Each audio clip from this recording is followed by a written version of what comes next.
و پێویستە ئافرەتان خۆیان بڕازێنەوە بۆ پیاوەکانی خۆیان جوانکەن، خۆیان بۆ خۆشکەن.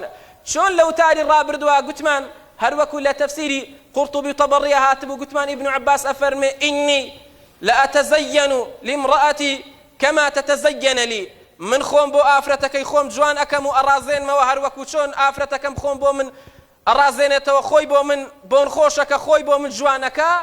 پێویستە ئافرەت گرنگی زۆر بەخۆی بدا، بەتایبەت لەو زروف و سەردەم و ڕۆژگارە تۆڕە کۆمەڵایەتەکانەکەیەوە ئافرەت بە هەموو شێوازێک خۆی نمایش ئەکا، ئەهەیە بۆ بازار بە هەموو شێوازێک خۆی نمایش ئەکا، ئەچی بۆ دایرەکان بە هەموو شێوازێک ئافرەت بە جوانترین شێواز خۆی ڕازاندۆتەوە. ئەگەر ئیلا کەسێکی زۆر دیندار نەبێ بەخوا ناتوانێ بەسەر خۆی دازاڵ بێ.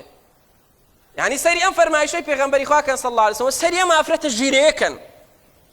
لە سنەنی نەسائی مسنەد ئیمامی ئەحمەد هاتووە، ئەبوو ئیسحاق الحوەینیش بە صەحیحی دانێ، پێغەمبەری خوا صلی الله علیه وسلم ئەبوو هورەرە لێ گەڕێتەوە فەرمێ ئافرەتێک لای پێغەمبەری خوا بوو صلی الله علیه وسلم، لە دوای ئەوەی پێغەمبەری خوا کۆمەڵێک فەرمایشتی فەرموو لەسەر ژن و لەسەر پیا و لەسەر حەق و مافەوانە، ئەم ئافرەتێ فەرمووی یا رەسوول الله، ئەی پێغەمبەری خوا صلی الله علیه وسلم، إن المرأة إذا لم تتزين لزوجها صلفت عنده. فەرمووی ئەی پێغەمبەری خوا صلی الله علیه وسلم، بەخوا ئافرەت ئەگەر خۆی جوان نەکە بۆ هاوسەرەکەی خۆی، ئێمەی خانمان ئەگەر خۆمان بۆ خۆش نەکەین، جلێکی جوان لەبەر نەکەین، بەخوا ئێمە کەمبایەخ ئەبین، ئێمە بێڕێز ئەبین، ئێمە سووک ئەبین لای پیاوەکانی خۆمان. پیاوەکانمان گرنگیمان پێ نادەن، پیاوەکانمان چاوی ئەکەوێتە سەر ئافرەتێکی تر، چونکە ئەگەر ژن بێ بەخوا نایەڵێ پیاوەکەی چاوی بکەوێتە سەر هیچ ئافرەتێکی تر.